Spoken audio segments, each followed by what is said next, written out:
Lions club vice district governor పదవికి తాను nomination వేసేందుకు తన వెంట తరలివచ్చిన ప్రతి లయన్స్ క్లబ్ సభ్యులకు కృతజ్ఞతలు తెలియజేస్తున్నట్లు మెట్టా రాధ తెలిపారు.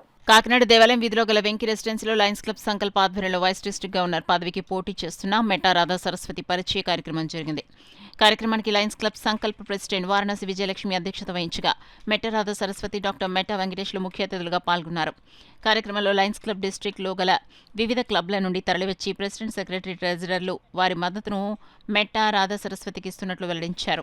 ఈ సందర్భంగా మెట్టా రాధా సరస్వతి, డాక్టర్ మెట్టా వెంకటేష్, శ్రీదేవి, సుచిత్రాలు మాట్లాడుతూ చిన్ననాటి నుండి సేవా దృక్పథం కలిగి నేడు లయన్స్ క్లబ్లో అనేక సామాజిక సేవా కార్యక్రమాలు నిర్వహించి మునుముందు మరిన్ని సేవా కార్యక్రమాలు నిర్వహించేందుకు వైస్ డిస్ట్రిక్ట్ గవర్నర్ పదవికి నామినేషన్ వేశారని, ఆమె ప్రతి లయన్స్ క్లబ్ సభ్యులు మద్దతు తెలియజేయాలన్నారు.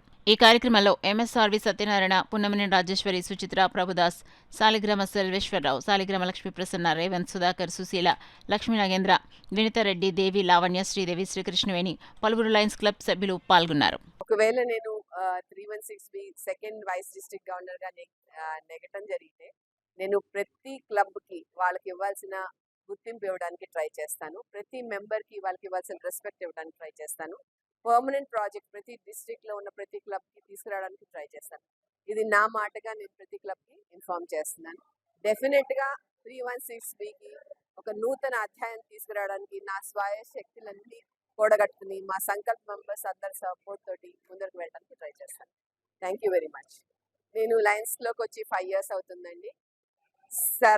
సర్వీస్ అనేది service to man kind, service to humanity.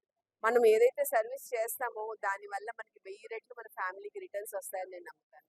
మనం ₹1 ఎవరికైనా ఇచ్చామంటే ఆ రూపాయి మనకి దేవుడు 10ంతలుగా రిటర్న్ ఇస్తారని నేను నమ్ముతాను. అందుకనే నేను ఈ సర్వీస్ కోసం ముందుకు రావడం జరిగింది. ఏ సర్వీస్ చేసినా మన లయనిజంలో అది 10ంతలుగా మనకి రిటర్న్ రావడం ఏదైతే నిజంగా ఉందో అలాగే మనం 10 మందికి వాళ్ళ హార్ట్ఫుల్ గా రీచ్ అవుతామని కూడా చెప్పడానికి చాలా నిజంగా. ఎందుకంటే ఇంతమంది ఫ్రెండ్స్, ఫెలోషిప్ నాకు లైనిజంలోకి వచ్చాకే తెలిసింది. ఇంతకుముందు నేను 35 సంవత్సరాల నుంచి కాకినాడలో ఉన్నా. ఈవేళ నాకు కాకినాడలో ఉన్నంత మంది ఫ్రెండ్స్ కానీ, ఫెలోస్ కానీ ఇంతకుముందు నాకు లేరని చెప్పడానికి ఎలాంటి సర్వైకల్ క్యాన్సర్ ఇలాంటివన్నీ కూడా పెద్ద పెద్ద ప్రోగ్రామ్స్ అన్ని పెట్టి వారందరికీ కూడా చేయూతనిచ్చి వ్యాక్సిన్ వేయించి ఇవన్నీ చేయించి అందరినీ రక్షించాలి, అందరికీ సర్వీస్ చేయాలి, కాపాడాలనే ఉద్దేశంతో ఆవిడ జిల్లా కోసం ఎంతో సర్వీస్ చేశారు, చేస్తున్నారు, చెయ్యబోతారు కూడా. అలాంటి సర్వీస్ చేసే మహిళా మణి ఆవిడ.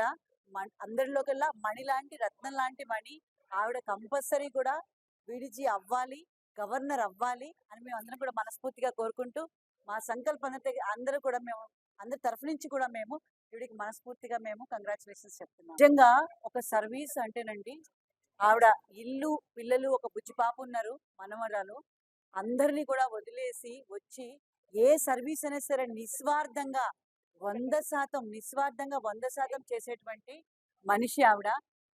ఎవరి ఫోటోల కోసం కానీ, గుర్తింపు కోసం కానీ, పేపర్లో వేయించుకోవడం కోసం కానీ ఆవిడకి తెలియదు. ఆవిడ ఫోటోకి కూడా పోజ్ ఇవ్వడం కూడా రాదు. సర్వీసే మోటోగా వెళ్తారు. అవన్నీ ఎందుకు చిత్ర మనకు అంటూ ఉంటారు అస్తమానును. మనం ఏం చేయాలో చేసుకుంటూ వెళ్ళిపోతారు. ఆవిడ యొక్క ఉద్దేశం ఏంటంటే మనం ఏదైనా ₹1 ఇచ్చి గౌరవంగా సర్వీస్ చేస్తే మనకి, మన పిల్లలకి కూడా బాగుంటుంది, మన కుటుంబాలు కూడా బాగుంటాయి. సర్వేజన సుఖినో భవంతు అనే కాన్సెప్ట్ మేము ఎంతో నేర్చుకున్నాం ఆవిడ దగ్గర నుంచి.